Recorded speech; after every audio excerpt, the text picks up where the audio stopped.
Episodio 5. Conociendo al urgenciólogo intensivista. Hola a todos, hola Isaac. Bienvenidos a nuestro episodio de hoy llamado Conociendo al especialista en el corazón de la emergencia. Un podcast donde nos adentraremos en el vertiginoso mundo de la medicina de urgencia y cuidados intensivos. Así es, Lilian. Hoy, un día nuevo, conoceremos un poco más sobre esta área donde la mayor parte del tiempo personas se debaten entre la vida y la muerte. Y para eso tenemos un invitado especial. Él es médico especialista en urgencia médica y quirúrgica con una subespecialidad en medicina crítica y terapia intensiva. En palabras más cortas, él es un urgenciólogo intensivista. Así que recibamos al doctor Giovanni Murdock. Bienvenido, doctor Murdock, a Rehabilitándote Podcast. Gracias, Lilian, por toda la invitación. E Isaac, gracias en conocerte, sobre todo. Bueno, adelante. Bueno, doctor, yo creo que antes de empezar, la gente quiere saber quién es usted, si puede dar una presentación corta de dónde se graduó, y dar inicio de una vez por todas a este programa. ¿Cómo no? Mi nombre es Giovanni Murdock. Estudié en la Universidad de Panamá medicina. Posteriormente a eso hice medicina general por un año aproximadamente. Luego comencé a hacer la especialidad en urgencias médicas y quirúrgicas, que es una especialidad de 4 años. Posterior a eso, serví más o menos 3 años antes de considerar hacer una subespecialidad en medicina crítica y terapia intensiva, que son 2 años más o menos. Cuando salí, cayó exactamente en tiempo de pandemia, así que de ahí me mandaron directamente a lo que era el manejo de los pacientes con el COVID en la área de intensivo, y ya posteriormente a eso ya quedé como jefe de mi propia área crítica, que está encima de lo que es el servicio de urgencia. Ok. Bueno, yo creo que sin más, Podemos comenzar. claro, podemos dar inicio a este nuevo programa que hemos preparado para ustedes. Bienvenido nuevamente, doctor. Vamos a empezar con las preguntas. ¿Estamos ¿Cómo no? listos? Claro. Ok. Dice así. ¿Qué función realiza un urgenciólogo intensivista? Ok. Lo que es un urgenciólogo intensivista realmente es una cosa que se puede partir en dos, porque hay ciertos hospitales en donde solamente vas a ser o intensivista o vas a ser urgenciólogo. Claro, como la especialidad de cuidados intensivos es una especialidad que tiene bastantes formas de llegar ahí. Uno puede ser un cirujano y después agarrar intensivo, un internista, agarrar intensivo, un anestesiólogo, agarrar intensivo. Si es una ginecóloga, hay una especialidad que es obstetricia crítica, que sería como el intensivo de los pacientes obstétricos, y también tenemos los pacientes que son pediátricos para hacer intensivo de pediatría. Cada uno puede brindar su conocimiento de su especialidad previa, de su entrenamiento previo a lo que es la formación en intensivo. En mi caso, mi área crítica está exactamente encima de urgencia, entonces yo puedo tanto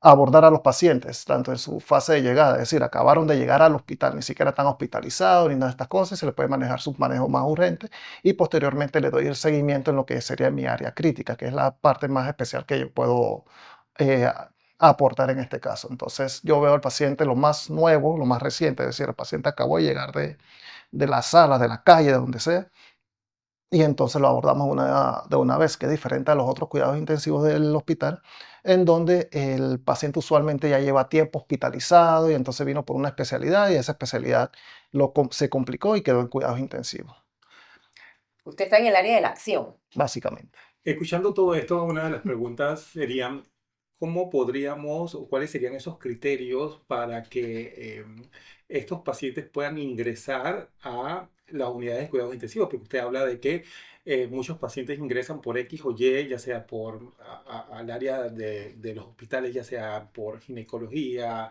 por algún trauma, pero ¿cuáles serían, primero, las causas y segundo, cuáles serían esos criterios para admitir a un paciente en las unidades de cuidados intensivos? El criterio, que va a ser un poco más eh, objetivo, lo primero que tenemos que saber es que tiene que ser un paciente gravemente enfermo, es decir, que no es un paciente que yo puedo dejar en la sala. Y lo otro es que tiene que tener un grado de recuperación.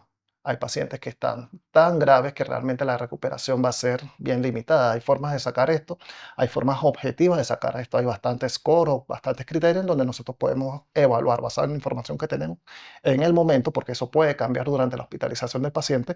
Nosotros podemos determinar si este paciente tiene un alto riesgo de mortalidad o un bajo riesgo de mortalidad. Si un paciente tiene una mortalidad de 90-95%, es un paciente que realmente la supervivencia en el hospital va a ser bien baja, es decir, que es un paciente que no se va a beneficiar de un manejo aparte del manejo de terapia intensiva. O si es un paciente que tiene un alto riesgo un bajo riesgo de mortalidad o una alta supervivencia, un paciente que viene por un resfriado, para decir un ejemplo bastante drástico, es un paciente que realmente tiene una recuperación tan alta que realmente no tiene requerimiento para ir a intensivo. Entonces, nosotros lo que vamos a manejar son los pacientes que están como en el medio, que son pacientes que están graves, pero que tienen una alta recuperación o una alta probabilidad de recuperación. Entonces, eso va a ser como que nosotros vamos a manejar para tener el criterio para ingresar. No quiere decir que un paciente, que es un ejemplo, que un paciente joven va a tener prioridad sobre un paciente mayor, porque puede ser un paciente joven que tiene bastantes heridas por proyectil de arma de fuego, le dispararon 4 veces en la cabeza, nada más para decir un ejemplo, versus un abuelito de 70 años que solamente tiene una infección en los pulmones. Obviamente, en esos dos casos, el que tiene mayor supervivencia va a ser el abuelito. Entonces, por eso que tenemos que ser un poco objetivos a la hora de escoger a nuestros pacientes. Las causas más comunes para lo que es el ingreso a la unidad de cuidados intensivos, eso puede variar por tiempo o del tipo de intensivo que nosotros estamos manejando. Si es por infecciones, las infecciones más comunes son respiratorias, las neumonías, por la causa que sea. Pero no es la única. Hay pacientes que vienen quirúrgicos. Los pacientes que le abren el corazón o cirugía de corazón abierto son pacientes que ellos entran a intensivo más que nada por ese tipo de cirugía. Y eso depende del hospital en donde estemos trabajando, si es un hospital altamente quirúrgico o un hospital más hacia la tendencia médica. Yo creo que el manejo aquí también es importante destacar que el manejo o los equipos que se mantienen en las áreas de cuidados intensivos es diferente a los equipos que se puedan mantener en una sala, ¿no? Yo creo que sería también interesante que nos pueda hablar y que la gente pueda entender de que cuando llegan a intensivo ven un paciente totalmente entubado, lo ven con monitores y pero pues, a veces en una sala no requiera tanta monitorización, si se puede decir Por así. supuesto. No sé si podríamos hablar un poquito de Claro, eso. los pacientes que están en las áreas de cuidados intensivos son pacientes que tienen que estar altamente monitorizados. ¿Eso qué hace? Que sea la menor cantidad de pacientes por enfermeras. En la sala una enfermera puede estar viendo 20, 30 pacientes versus en intensivo en donde nada más va a estar viendo 2 a 3, 4 dependiendo de la cantidad, de la calidad del paciente que esté viendo. Entonces, los pacientes como tienen que estar altamente monitorizados, son pacientes que pueden tener líneas arteriales, pueden estar entubados, pueden estar con un monitor cardíaco siempre, pueden tener un oxímetro de pulso para ver cómo está la saturación. Hay unos monitoreos que evalúan cómo está funcionando el corazón de forma dinámica en vivo. Entonces son pacientes que tienen que estar altamente monitorizados e invadidos. Son pacientes que van a estar con sonda de alimentación o sonda para orinar porque estos pacientes, la gravedad de ellos puede empeorar drásticamente de un momento a otro. Una persona puede estar hablando, echando cuentos, leyendo un periódico y a los 20, 15 minutos ese paciente puede estar muerto. Cosa que no pasa en la sala. En la sala, la mayoría de los pacientes son pacientes que están bastante estables, que no necesitan tanta monitorización, están ahí para recibir un antibiótico, un procedimiento, cosas como eso, y son pacientes que no tienen que estar tan monitorizados porque el riesgo de que ese paciente haga un cambio tan drástico es extremadamente bajo. En esta misma línea de estos aparatos y todo, en los últimos años, ¿qué avances tecnológicos han habido en el área de intensivo? Ok. Entre mejor yo pueda monitorizar a mi paciente y entre menos invasivo tiene que ser la monitorización, mejor el producto en términos generales, ¿no? Hay ciertas formas, por ejemplo, yo le puedo tomar la presión a una persona con un manguito de presión, pero usualmente lo que le ponemos es una línea arterial. La línea arterial sería como un catéter de la venoclisis, la única cosa que se pone en la arteria, eso está conectado al sensor de la computadora, en donde yo puedo ver la presión de una forma un poco más directa.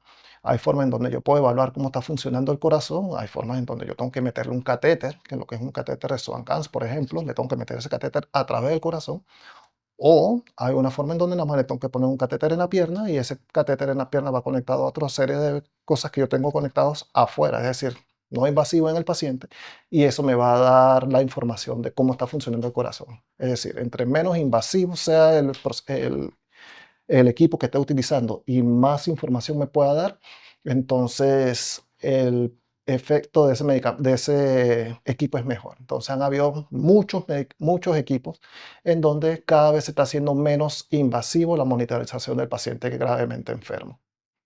Ok, yo creo que también es importante, y ya hemos hablado un poquito de equipos y diferenciar las unidades de cuidados intensivos, hay desafíos, tanto desafíos para el personal médico o los especialistas que están trabajando en estas áreas, pero hablemos o estos desafíos para los familiares, porque no es lo mismo, bueno, yo hago como mucho hincapié en eso, tener un familiar en una sala normal a tener un paciente en estas unidades. ¿Cuáles serían esos desafíos para estos Bueno, familiares y para los profesionales también? en este caso hay que entender lo que está pasando el familiar. El familiar solamente va a poder ver a su familiar, a su paciente 15, 20 minutos, a veces 30 minutos a una hora, es decir, son visitas bastante restringidas por la complejidad en la que está el paciente. Entonces hay que entenderlo, hay que ponerle en sus pies.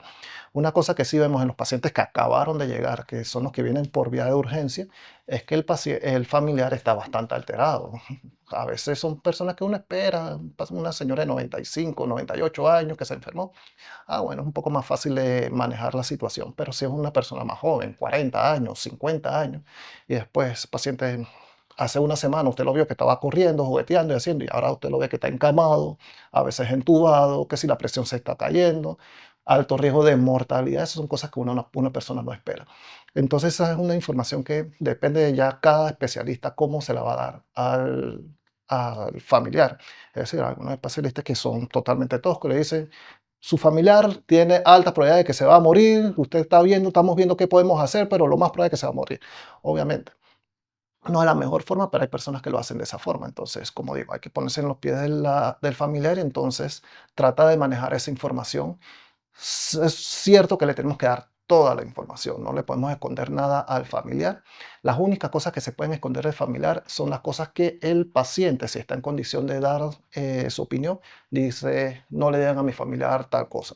Y eso se ve en pacientes que tienen VIH, por ejemplo, de reciente diagnóstico, o un cáncer de reciente diagnóstico. Si el paciente está en capacidad de hablar y de dar esa condición, dice, no le diga a mis familiares, eso se tiene que respetar hasta que él no pueda dar su opinión, ya sea quedó entubado o lo que sea, y se necesita algún permiso del familiar. ¿Cómo es el trabajo cuando tenemos estos pacientes también que por religión o por su posición, no sé, sus creencias personales no admiten transfusión de sangre o no quieren o ya firmaron de pronto no reanimación? No sé si aplicaría acá en Panamá. ¿Cómo es eso? Ok, eso se tiene que respetar hasta el final.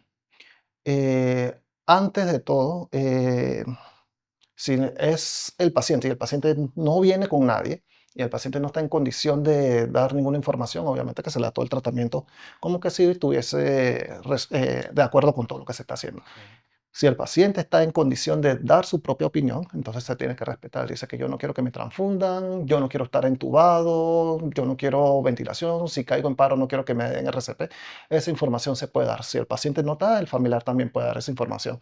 Y hay que ver, tomar cosas que en donde el paciente a veces quiere una cosa y el familiar quiere otra cosa. Por ejemplo, puede ser que nosotros le explicamos, porque tratamos siempre de explicarle al paciente y al familiar las cosas que no, que el señor tiene o la señora tiene que estar entubado por esto y por esto, por esto y por esto. Y el paciente dice, no quiero, pero el familiar dice que sí quiere. En ese caso se tiene que tomar en cuenta lo que quiere el paciente. Y eso es una cosa que sí ha pasado bastantes veces porque hay veces que no necesariamente tiene que ser por creencias religiosas, sino por experiencias que le contaron de familiares o de amigos, que no, que yo vi que a mi vecino lo entubaron y se murió. Ya eso hace que las personas no se quieran entubar o cuando se quieren entubar, usualmente ya es bastante tarde o bastante avanzado.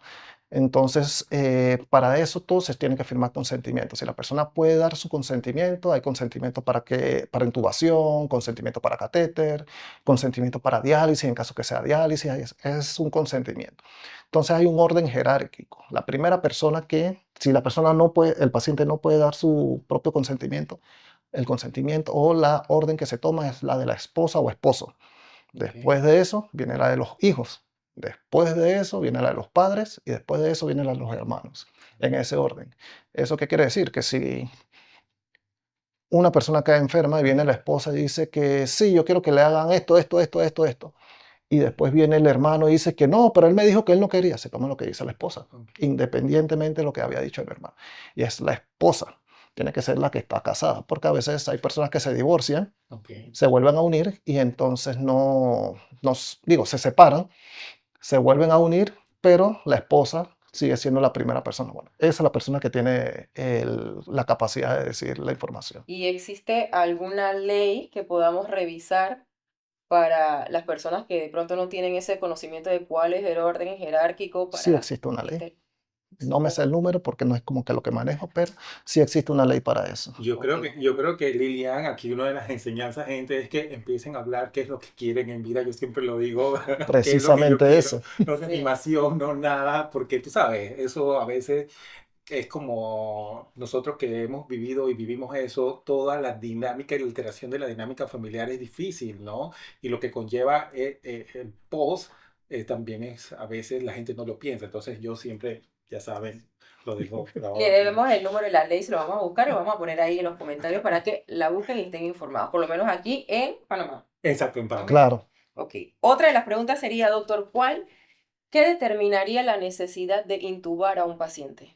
Ok, es una pregunta bastante interesante. Hay causas respiratorias por las que yo intubaría a un paciente y causas no respiratorias por las que yo intubaría a un paciente. Las causas respiratorias son usualmente más fáciles de encontrar. Pacientes que realmente no pueden respirar, en términos generales. Una persona que tiene una frecuencia respiratoria muy alta, una persona que mismo dice me falta el aire, una persona que ante el laboratorio puede decir que el oxígeno en sangre está muy bajo. Le veo la radiografía de tórax y veo que es una radiografía de una persona que yo sé que va a quedar en algún tipo de ventilación mecánica. Esa es como que la más sencilla de encontrar. Las otras ya son un poco las causas no pulmonares de indicación de ventilación mecánica, son diferentes. Una de esas es el deterioro del neurológico, es decir, una persona que cae en coma. Forma más sencilla de ver el coma, una escala que nosotros utilizamos, que es la escala de Glasgow, en donde el número mínimo es 3, el número máximo es 15, y nosotros tomamos unos acápites, en donde lo que es la apertura ocular, la parte de la verbalización, o si me puede seguir órdenes, y entonces eso vamos quitando o sumando puntos. Entonces una persona que tiene un Glasgow de 8 para abajo, una persona que hay que entubar, porque son personas que usualmente van a caer en coma, porque no pueden proteger su propia vía aérea. Proteger su propia vía aérea significa que si la persona está boca arriba, que es como están normalmente acostados, la lengua puede obstruir la vía aérea y la persona no puede respirar y no se puede defender de eso. Y entonces sería una causa extrapulmonar para entubar a un paciente. Y son criterios que cada vez tenemos que ver. Hay ciertas cosas en donde si es una persona que yo sé que va a fallecer, es decir, 150 años, para decir una cosa, y tiene una súper enfermedad, entonces hay que considerar si se Ok. entuba al paciente o no se entuba al paciente, porque en esos casos nosotros tenemos que ver si lo que vamos a hacer es prolongar el sufrimiento del paciente o del familiar que está viendo a su paciente en esas cosas. Pero sí hay bastantes criterios. Ok, entonces, eh, ¿pueden haber pacientes que estén despiertos en las unidades de cuidados intensivos? Eso sería una pregunta. Y por ahí mismito, ¿qué papel juega entonces la sedación en los pacientes con cuidados Ok. intensivos? Sí pueden haber pacientes despiertos. De hecho, las terapias o las tendencias hacia más recientes es que el paciente esté lo más despierto posible, pero cómodo.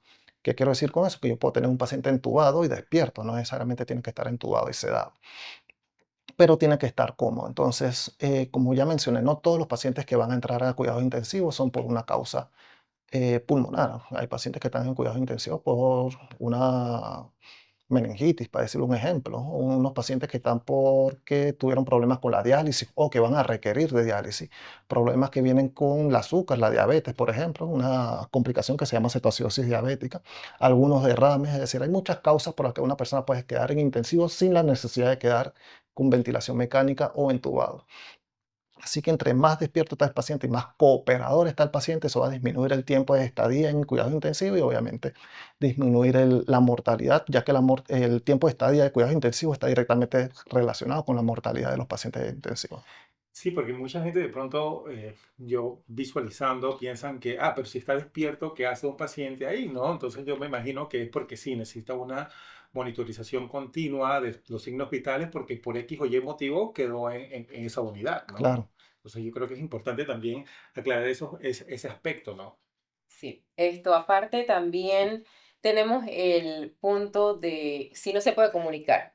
Ujú. ¿Cómo hacen ustedes para manejar el dolor de esas personas? Ok, hay bastantes formas. Hay ciertas indicaciones indirectas. Por ejemplo, una persona que está con taquicardia, hay que evaluar cuál es la causa de esa taquicardia y a veces la taquicardia está asociado al dolor de ese paciente. Si yo sé que es un paciente que debe tener dolor, un paciente que vino por una cirugía, es un paciente que hay que manejarle el dolor. El manejo del dolor es una cosa bastante importante en lo que es el cuidado intensivo y de la comodidad.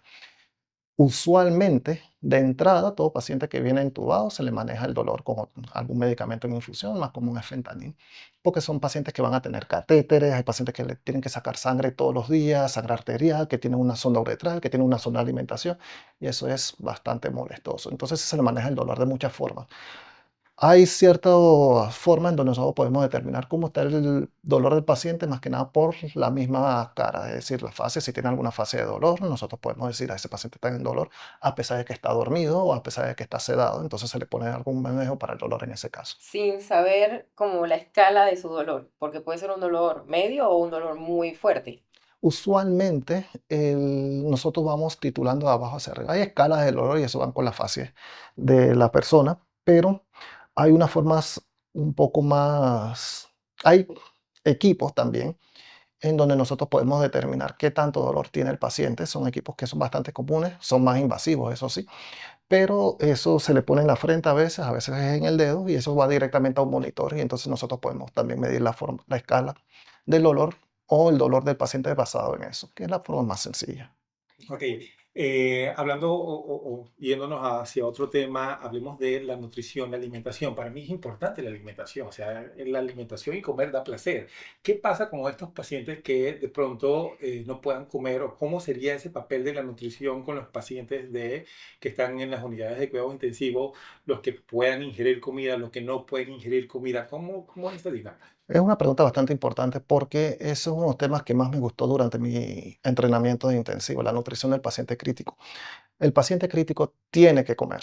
Si hay alguna indicación para que no coma, son indicaciones bien limitadas. La comida obviamente va a ser a través de una sonda de alimentación, en la mayoría de sus casos, pero tiene que comer, porque un paciente que está desnutrido es un paciente que no se va a recuperar. De hecho, la pérdida de peso en la unidad de cuidados intensivos también es un factor de mortalidad. Una persona que pierde más del 50% de su peso estando en cuidados intensivos tiene una mortalidad de casi 90%.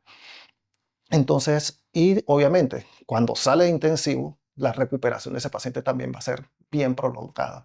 Entonces, la nutrición de los pacientes críticos es bastante importante. Hay bastantes fórmulas, porque todo el mundo dice que no, que está recibiendo una leche. Bueno, son fórmulas, esas fórmulas van específicamente para cada paciente. Hay pacientes que el problema de ellos es por el azúcar, hay pacientes de ellos que son por problemas de los riñones, hay pacientes que están por infecciones, los pacientes quirúrgicos, es decir, hay bastantes tipos de pacientes que reciben diferentes tipos de nutrición. Y hay forma de medir si ese paciente está recibiendo una nutrición adecuada o no, que es una cosa que se llama balance nitrogenado, que todo está basado más que nada en proteínas, ¿no? Si ese balance nitrogenado está neutro, ese paciente está recibiendo la cantidad de proteínas que necesita. Si el balance nitrogenado me da negativo, significa que yo me estoy quedando corto y tengo que modificar algo. Y entonces de esa forma nosotros vamos viendo si el paciente está recibiendo la nutrición que requiere o me estoy quedando corto más que nada. Ok. Bastante información, muy importante, doctor. Para ir ya más o menos cerrando, ¿cómo ustedes hacen para tomar las decisiones difíciles en un intensivo? Por ejemplo, que la persona vaya a fallecer. Ok. Oye, qué drástica. Pero está Oye, bien, No, pero es una está bien. pregunta bien válida. Está bien, porque Cuando... es que la dinámica en intensivo es diferente. Yo no sé si le ha pasado, doctor, pero de pronto, no sé, pueden caer dos pacientes en paro o tres pacientes en paro al mismo tiempo. Entonces, eso es lo que de esos son los pronto que ya eso es van de ellos. la decisión difícil. O sea, ¿a quién o cómo hago? O sea, este cayó en paro, de pronto el otro cayó en paro y de pronto el otro cayó en paro. ¿Cómo hago? ¿A Ok, quién? ¿A quién? se atiende al que tiene más probabilidades de salir. Ok. ¿Ok? Si yo tengo 4 pacientes y los 4 me caen en paro y yo no tengo el personal para manejar los 4 paros, que eso es la parte específica, si yo tengo personal para manejar 2, se le da el manejo a los 2 que más puedan salir de ese paro, o sea, los que tienen mayor supervivencia. En cuanto ¿cuándo yo voy a detener una maniobra? Ya sea una maniobra de RCP o decir que este paciente realmente no va a salir y ya yo puedo ir apagando el ventilador. Bueno, no apagando el ventilador, pero poniéndole un techo terapéutico, que es lo que nosotros mencionamos. Eso también tiene que ver con lo que mencioné en el inicio, que eran los criterios de ingreso, que el criterio de ingreso me puede dar una mortalidad de tanto y tanto y tanto, pero eso es algo que puede variar en el transcurso de hospitalización. Si yo le estoy dando a un paciente con una neumonía, pues, sí, una infección en los pulmones, le estoy dando su terapia y entonces a pesar de la terapia que está recibiendo, ya le comienzan a fallar los riñones, le falla la presión arterial y comienzan otras comorbilidades, yo puedo decir que haya la vida. Este paciente ya las probabilidades de que salgan son mucho menores o casi nulas, entonces esos pacientes se hablan con los familiares, se le tiene que explicar toda la situación y obviamente se le dice que bueno, lo más probable es que vaya a fallecer pronto. No tratamos de decir, porque a veces eso es una cosa que quiere decir familiar, que mañana, pasado, ahora en la tarde, no. Esas cosas sí ya no dependen de nosotros. Pero nosotros sí le podemos ir preparando para que el familiar vaya buscando familiares, si usted tiene familiares en el exterior y cosas como eso, para que vaya disminuyendo poco a poco, ya sepa poco a poco lo que está ocurriendo. Ok, bueno, yo creo que no, el programa está interesante. Yo creo que el tiempo es nuestro mayor enemigo. Doctor, ya para ir concluyendo, un resumen, pero un mensaje a todos los que son especialistas, a los médicos que se están formando, que de pronto puedan encontrar en esta subespecialidad, ¿no? Una nueva área de trabajo, algún mensaje a los familiares que les pueda decir. Bueno, la medicina crítica y terapia intensiva es bastante interesante porque es una forma de ver al paciente de una forma bastante integral. Lastimosamente, la mayoría de los pacientes que vamos a estar viendo son pacientes graves, que es el motivo por la existencia de la especialidad de esta. Pero nosotros sí tenemos que ver cómo está funcionando el cerebro, cómo está el corazón, cómo está el tracto gastrointestinal, los riñones y todas esas cosas. Es decir, que si vienen a ver esta especialidad, es una especialidad que tiene que ver todo el paciente como tal. No es como que viene el nefrólogo y nada más va a ver el riñón, o viene el gastroenterólogo y nada más va a ver la parte del tracto gastrointestinal, o viene el cardiólogo, nada más viene el corazón, sino que el intensivista tiene que verlo todo de arriba hasta abajo y determinar qué cosas son más importantes y cuál terapia yo le puedo ofrecer al paciente sin afectar los otros órganos. Así que es una terapia bastante bonita, es una terapia bastante completa. Y una pregunta un poquito más personal. ¿Qué usted podría decir que es el aspecto más gratificante de ser un urgenciólogo intensivista? Ver cómo el paciente entra en un estado de gravedad y ver cómo el paciente sale en un estado de salud. Muchos familiares nos mandan videos de cuando sus familiares que salieron el año pasado están cumpliendo años o cómo están en la casa, cosas como eso. Nos dicen que no, a veces hasta los mismos familiares o el mismo paciente nos viene a visitar y esa parte es bastante gratificante porque nosotros sabemos cómo llegó ese paciente, cómo estaba peleando por su vida, para decirlo de esa forma. Así que esa sería la parte más gratificante que tengo. Excelente. Bueno, ya para ir concluyendo, doctor, muchas gracias por estar aquí, compartirnos un poquito, yo creo que de esa especialidad que muy pocos conocen, de un área que definitivamente, como su nombre lo dice, es crítica. Algunas palabras ya para despedirnos y nuevamente, otra, yo diría que como una pregunta para el doctor, hablaste un poquito de esas cosas gratificantes, ¿y cuál sería su mayor miedo? El mayor miedo sería que no es que fallezca un paciente, porque lastimosamente la muerte es parte de la vida, sino que un paciente fallezca por un error mío o porque yo no le puedo dar toda la atención debida a ese paciente, ya sea por una limitación mía o una limitación del lugar donde yo esté trabajando y cosas como ese. Yo creo que sería como el medio. Claro, yo hubiera pensado de que le hubiera fallecido un paciente, pero tiene toda la razón. Pero ante todo somos seres humanos, Claro. nos equivocamos, señores. Yo creo que nuestros trabajos son de aprendizaje continuo. Cada paciente es un mundo, cada familia es un mundo. Y yo creo que eso es importante que también lo tengan presente, ¿no? ¿Sí o no, Lilian? Correcto. Bueno, Todo lo que decías es cierto. gracias, doctor, nuevamente. Espérate un poquito. Ah, ok, No hemos Dino. terminado. Doctor, Ok. tenemos un cariñito para usted. Ah, sí, un De parte de cariñito. Rehabilitándote Podcast. Producción, por favor. Aquí está Lilian. Doctor, Oh. una tacita de parte de Pero que la gente vea Podcast. para que tome café, inicie la mañana con energía, porque recuerden, el que toma café son gente fiable. O sea, la gente que le podemos creer eso. No, no le estamos dando. Aquí lo té ¿Usted toma café o toma té? Agua. Ay, Dios mío, no somos Él es del fiables. Team Té. Nosotros de acá, del staff para acá, somos Team Café. Bueno, doctor, muchas gracias y a toda la gente que Gracias, nos ve. doctor. Recuerden vernos a través de YouTube por Rehabilitándote Podcast. Nos pueden encontrar en Spotify o en todas las plataformas de audio que ustedes escuchen. Y también estamos en nuestra única cuenta en las redes sociales, en Instagram, como Rehabilitándote Podcast. Gracias, doctor, nuevamente y a toda la gente. Nos vemos en otro programa. Chao. Nos vemos pronto.